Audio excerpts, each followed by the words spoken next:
ഇന്നത്തെ വീഡിയോ വന്നിട്ട് ഒരു അടിപൊളി ഡിഷാണ് എഗ്ഗ് വെച്ചിട്ടുള്ളത്. ഞാൻ എപ്പോഴും വീഡിയോയിൽ കാണിക്കുമ്പോൾ എല്ലാവരും ചോദിക്കാറുണ്ട് ഇത് എന്താ ഈ കഴിക്കണേ എന്നുള്ളത്.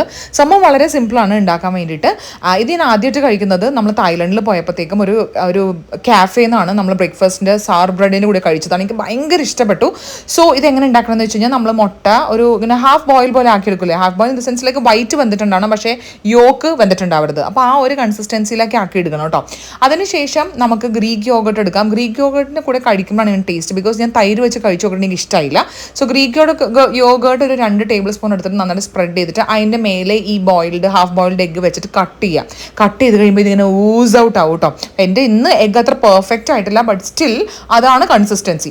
അതിലേക്ക് നമ്മൾ കുറച്ച് സോൾട്ട് സ്പ്രിങ്കിൾ ചെയ്ത് കൊടുക്കുക, പെപ്പർ സ്പ്രിങ്കിൾ ചെയ്ത് കൊടുക്കുക, ആൻഡ് ഓൾസോ ഓറിഗാനോയും കൂടി ഇട്ട് കഴിഞ്ഞിട്ടുണ്ടല്ലോ മച്ചാനെ അടിപൊളിയാണ്. പിന്നെ നമുക്ക് വേണമെങ്കിൽ ചില്ലി ഫ്ലെക്സ് ഇട്ട് കൊടുക്കാം, പക്ഷേ എനിക്ക് ചില്ലി ഫ്ലെക്സ് ഒന്നും ഇഷ്ടമല്ല ഇതിൻ്റെ കൂടി കഴിക്കാൻ, എനിക്ക് ഒറിഗാനോ ആണ് ഇഷ്ടം.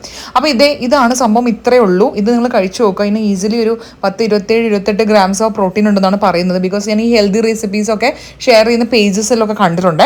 And trust me guys, it's so yummy.